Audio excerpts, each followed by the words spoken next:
Welcome to the opening module of Comp 3073. I thought that for today's video, I would take a 10,000-foot view of this course and begin by talking about the concept of research in both a lay and technical sense. You probably have a good idea of what I mean by the word research. The word might conjure up images in your minds of test tubes, lab coats, and chemicals, but not all research is conducted in the hard sciences. Important research is being conducted in the social sciences, like communication, sociology, and psychology, just like what's being done in biology, chemistry, and physics. So let's probe this concept a little further today.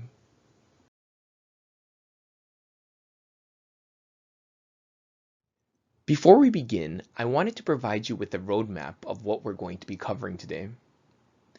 First, I wanted to discuss why you should care about this communication inquiry course beyond the fact that it's a core required course for you to get a communication degree. Next, I wanted to talk about research and what specifically our focus is in communication research. I then wanted to look at the nature of the relationship between research and theory. One of the reasons why the theory class is a prerequisite or co-requisite of this communication inquiry course is because there's a special relationship between the two. Finally, I wanted to touch on general types of research that are conducted in the communication field.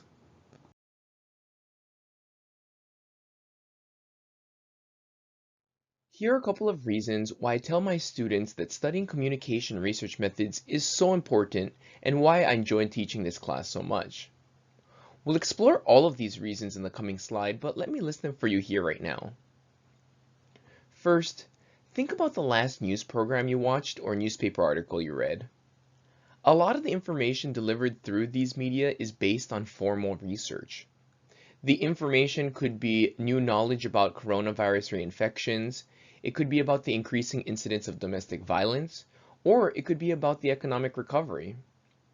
These pieces of information are based on knowledge taken from structured investigations, where a person had a burning question and used a set of methods to answer that question.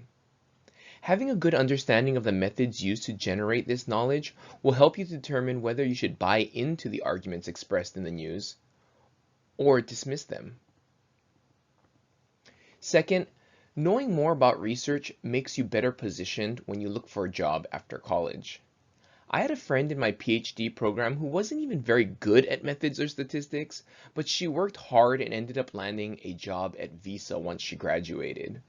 We still keep in touch, and she recently told me during a conversation that she makes roughly $250,000 per year analyzing big data for the company.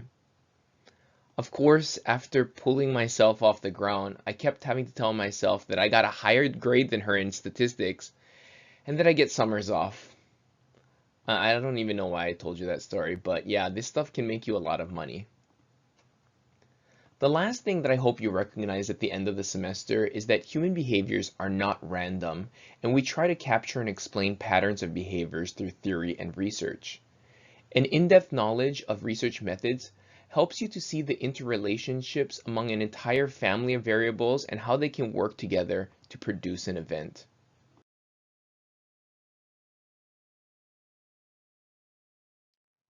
Before we get started, I wanted to ask if you remember this image from page 2 of the syllabus.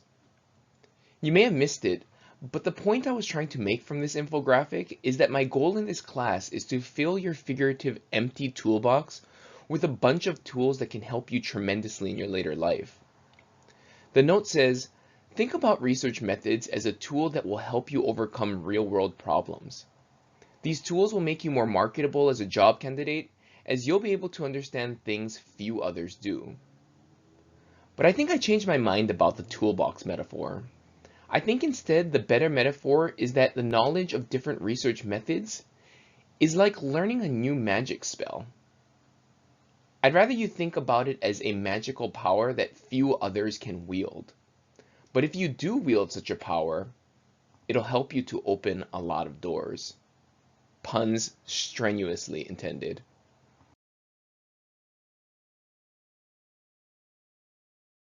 The first reason why we should care about research methods is that knowledge of how a research study is conducted, which a lot of news is based on, can make you a more critical consumer of information.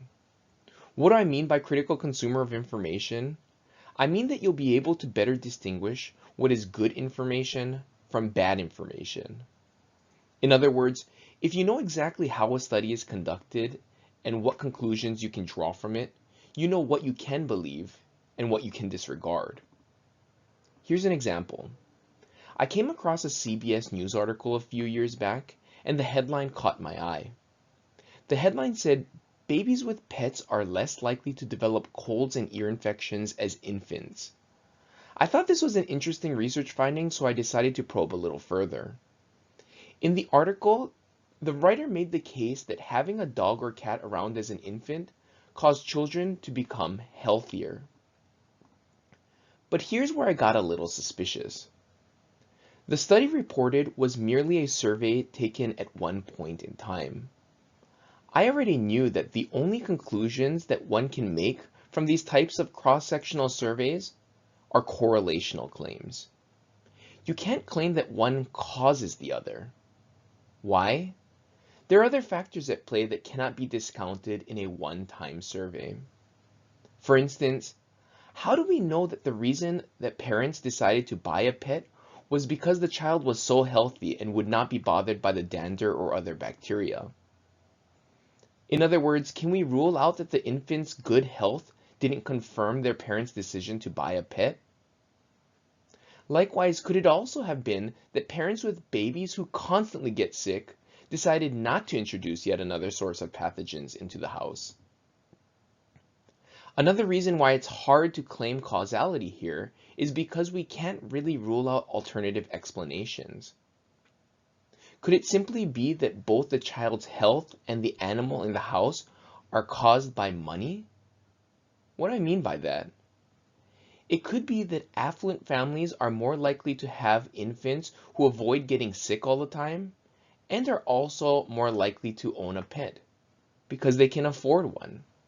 So the rise in both babies' health and pet ownership might be due to a common cause: money. Here's the reason why I can say to myself that there are just far too many questions to blindly believe this headline. Why is this important? Because this is how fake or false news proliferates so quickly. We just sometimes too quickly believe a sensationalized headline and spread that information without doing our own due diligence.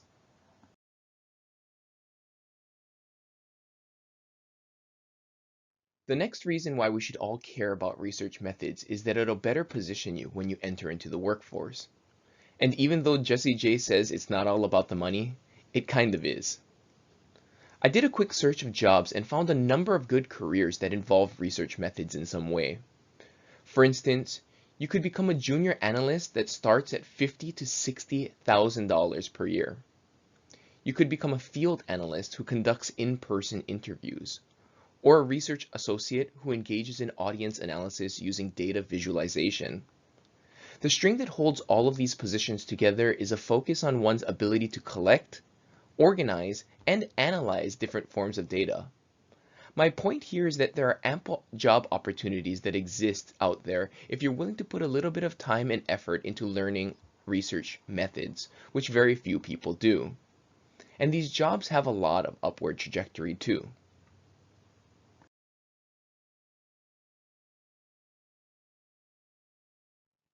When I moved to San Antonio in early August of last year, besides finding my apartment, the one thing I knew I would need is a car.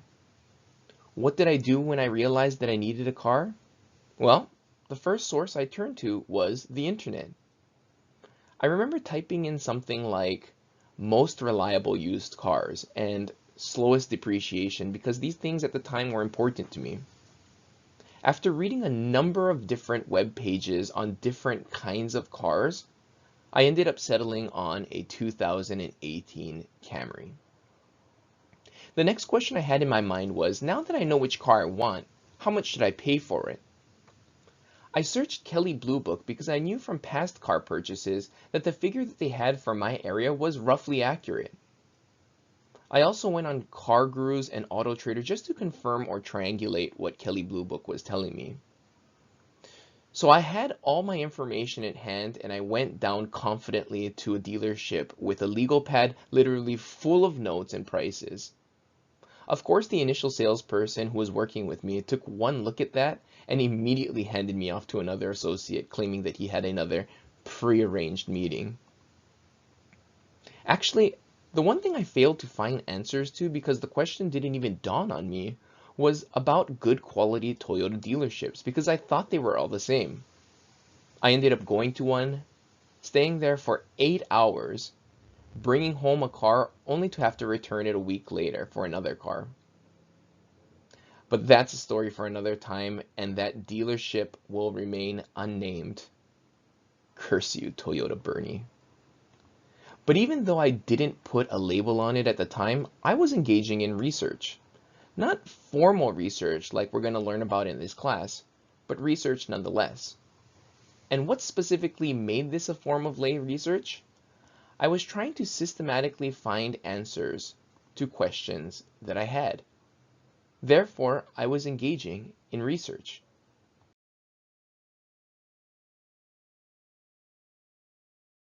So if I were to ask you, what is research?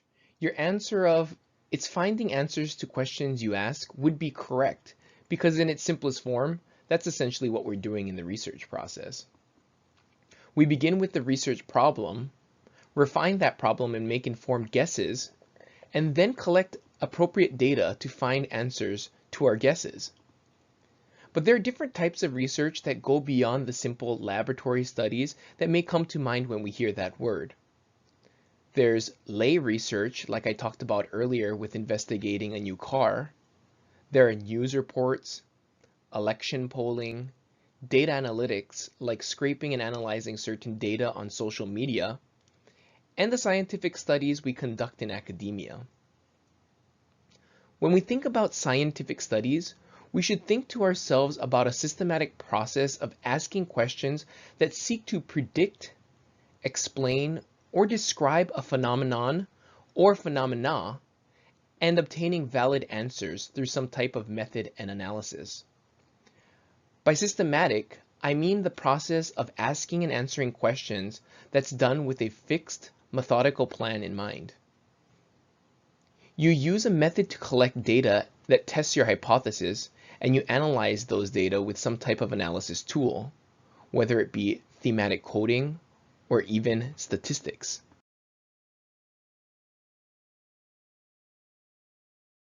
Although there are a number of different classes of scientific research, the two you probably have heard of positioned alongside each other are the natural sciences and the social sciences. Natural sciences includes fields such as biology, chemistry, geology, and astronomy, whereas social sciences include fields like political science, law, education, history, psychology, and of course communication.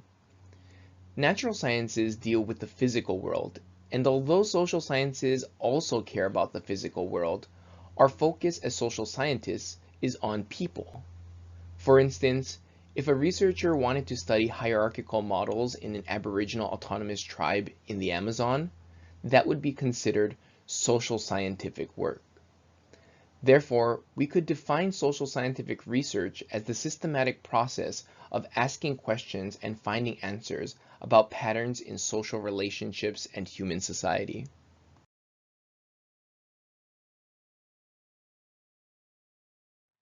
So what happens in any scholarly research process? Recall what I told you a few slides back. The process of research is considered systematic. That means that you should expect a series of organized, methodical steps in performing such research. So here's what generally happens when I begin a new research project. The first step just requires me to sit back and observe the world around me. An idea might come up while you're looking at Facebook, while at the grocery store, or even observing students in a classroom. After you observe or uncover a repeated process that you find novel and interesting, you develop what's called a hunch. A hunch can be anything like, I've noticed that people of similar levels of physical attractiveness often seem to get into relationships. Or, it seems like people go online when they get bored or lonely. These are just mere hunches or speculations about patterns of relationships between objects or variables. Next, it's important to canvass what we already know about this phenomenon and the variables associated with it. You don't, after all, want to go against existing knowledge unless you have some robust evidence to show that how we've been thinking about things in the past is wrong. A lot of times, the theories that address phenomena will give us good guidance. The third step is to create a set of research questions and/or hypotheses. You may remember from middle school or high school that hypotheses are educated guesses, and they are. But in formal research, hypotheses are statements made about the nature or relationship between two or more variables. Stage 4 is where you test the research questions or hypotheses using appropriate methods. For instance, if your hypothesis states that poor social skills cause depression, you wouldn't be able to use a one-time questionnaire because you can't determine cause from that kind of method. So it's important to match the correct method with the hypothesis or research question in stage 4. After you're done collecting data to test your hypothesis or research question, then you analyze the data to see whether your data support or fail to support your guesses. And finally, after you write up your results, you distribute them to the public.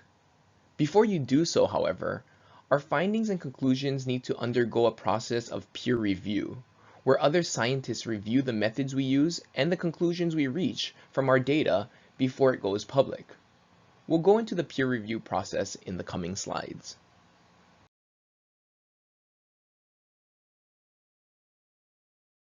Peer review, also called refereeing, is a process scientists undergo to ensure that their work is fit for public consumption and can be entered into the scientific domain.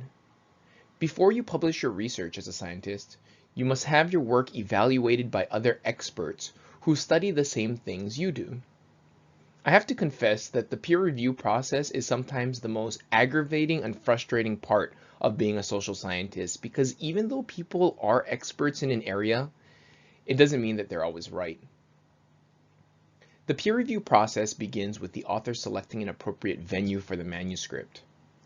If it's an article about social media and communication, a technology journal might be an appropriate outlet for it. If it's about doctor-patient communication, the researcher might consider one of the many health communication journals that are available. After you select the appropriate journal, you upload your manuscript to the journal's website, and the editors will select reviewers to evaluate it. After about a month or so, the reviewers will return comments and recommendations, and the editor will compile them and send them to you with his, her, or their recommendations. This is an example of a review I got on a research project I recently finished on pornography consumption and condom use. Sometimes they're short, but I've had reviews of up to 10 single-spaced pages long. You then read through all the reviews and decide which recommendations you're going to integrate into your revisions and which you're going to dismiss. The peer review process is iterative. You go back and forth several times until the reviewers finally say, yes, this is worthy of publication, or they can say, no, this is just not good enough and the journal should reject it. Some journals have acceptance rates of as low as 2 through 5%. If the reviewers say yes and the editor agrees, then you receive a congratulatory email like this, And then you can celebrate for the next 24 hours until your next research project begins.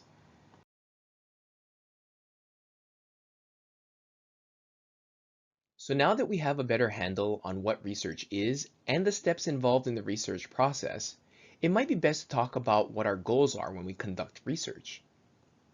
Researchers can have a number of different goals when they approach a research project. The goals usually fall into one of the following four categories. The first goal of research is to describe a phenomenon or process and the interrelationships between the concepts. For instance, I started my career doing research on cyberbullying, and because there wasn't much published on it at the time, a lot of my initial research was dedicated to describing what cyberbullying was and was not, and finding the simple relationships between it and gender and age. Another goal of research can be to determine the causes of a behavior. In my research on problematic internet use, sometimes called internet addiction, I spent a lot of time trying to figure out why some people spend so many hours mindlessly playing online video games or scrolling through Instagram pages. I conducted a number of different studies that show that social anxiety, loneliness, and depression are all causes of these bad internet habits. Another goal of research is to predict future behaviors. Now, I'm not saying that we can predict future behaviors with 100% certainty.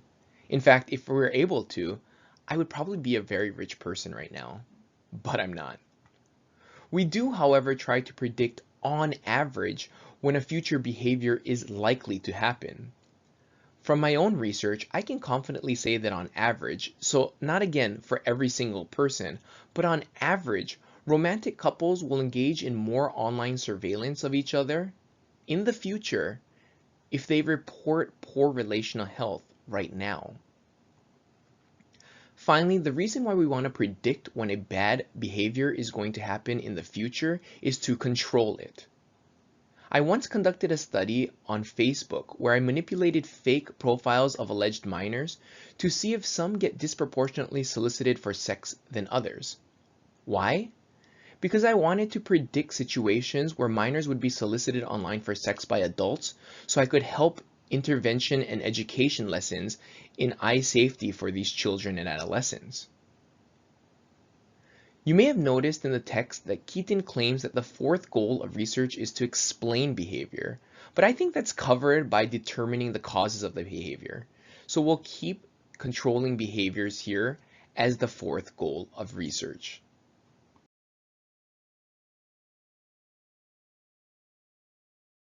One other way we can group research is to ask the question, what is the research going to be used for? There are usually two different ways that researchers can answer this question. If the researcher claims that the research is driven by the creation of knowledge for the mere sake of curiosity or filling a gap in our understanding of how the world works, then that would be considered basic research. Basic research serves to expand our knowledge about different functions or processes and increases our understanding about certain principles. If the researcher claims, on the other hand, that the research attempts to answer a specific question that has direct application to the real world, then that's considered applied research. Applied research, like conducting a food study to see which salad dressing will be most liked by consumers, sometimes can have commercial objectives, but it doesn't necessarily need to be tied to selling things. It does, however, have to answer specific questions about practical problems in the world.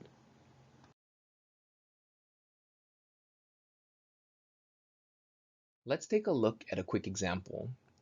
In my research on problematic internet use, I want to figure out why people sometimes feel like they lose control over their internet use and what the consequences of this loss of control means to their close offline relationships and their academic or occupational responsibilities. Because I'm not trying to resolve a problem with this research, but merely trying to fill a gap in our knowledge or understanding about problematic internet use, this would be considered basic research.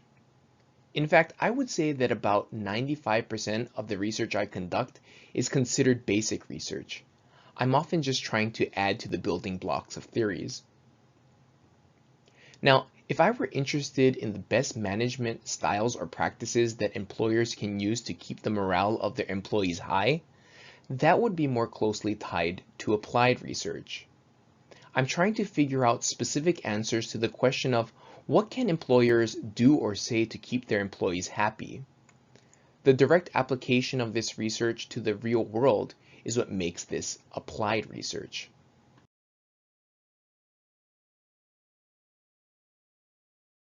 Let's review a couple of things we learned from your theory class, because theory does go hand in hand with research. Karl Popper used the metaphor that theories are nets that are used to catch the world. And if you think about it, that's exactly what theories do. Theories present a rational way of thinking about events or situations in the world. They include concepts, definitions, and statements about the interrelationships among the different units or constructs called propositions. Theory, like research, is systematic in its description, as it attempts to generalize or systematize lower order behaviors.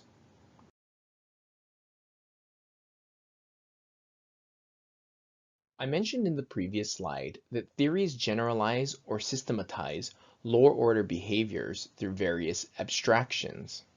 So what are abstractions? Abstractions are generalized ideas synthesized from repeated or related behaviors and can be applied to a lot of different situations.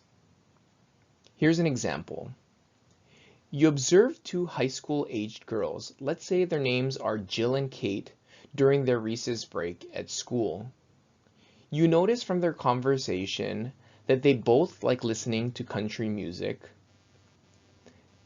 They both think that education is important for their futures. And they both share a lot of the same friends. You also notice that Jill and Kate are really close, and you guess that they might even be best friends.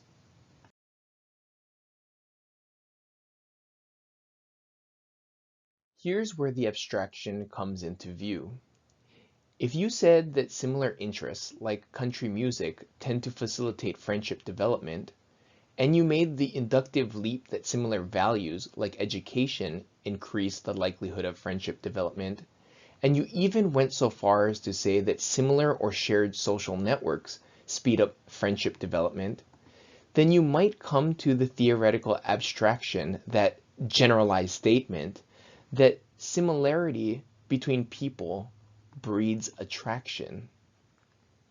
You can see from this example that abstractions exist at a higher level than specific observations, and they can be applied to a lot of broad circumstances.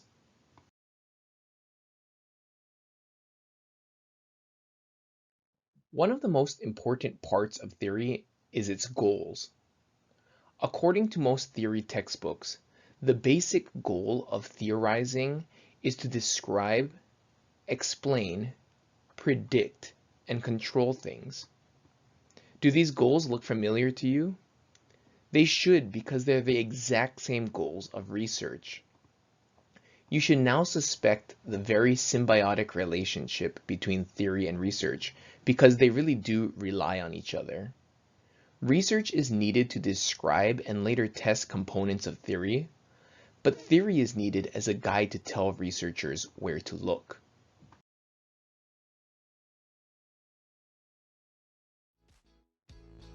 That's the end of this module, but I wanted to include some practice quiz questions so you're prepared for what you might see on the Blackboard quizzes. The goal of this practice question is to relieve some of the anxiety you might be experiencing with the thought of these quizzes. So let's try question 1 together. Trina wanted to know more about the culture in Oaxaca. She relocated to Oaxaca and began asking questions about how the Oaxacan people felt about the importance of family. Trina's goal was to write a book distinguishing between typical and non-typical hierarchical structures in families of Oaxaca. Because Trina wanted to gain a more comprehensive understanding of specific behaviors, what is likely the goal of Trina's research? Is it A, to describe, B, to explain, C, to predict, or D, to control? If you said A, to describe, you're absolutely right. Trina's goal was to describe because she wanted to provide the reader with more understanding of the nature of hierarchy in Oaxacan family culture. She didn't want to determine the causes of why such hierarchy exists, or predict what would happen given a certain set of circumstances. And nothing in the question talked about control or intervention, so the only answer it could be is to describe.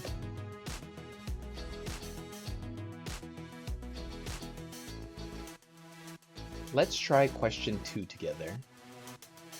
People who are more educated make more income in their jobs is a generalization taken from many observations.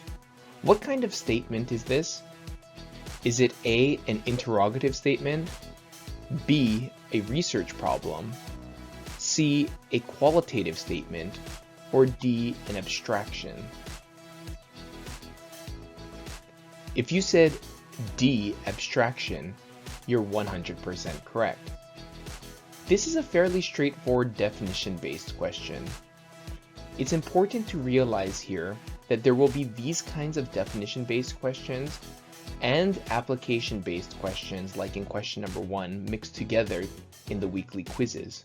So you must be prepared for both.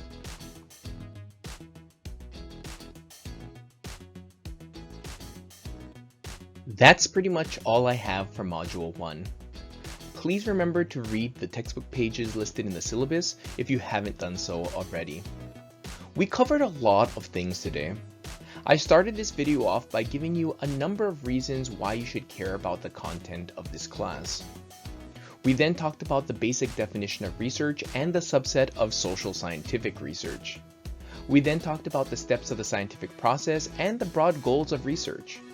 We made a distinction between two types of research based on what the research seeks to accomplish: basic research and applied research. And then we uncovered the closely knit relationship between research and theory. I hope you found this video helpful. If you have any suggestions on how to improve the quality of the content or have any questions, please don't hesitate to send me an email. I hope you have a productive and awesome week. Don't forget about the Blackboard quiz for this module. I'll see you next time.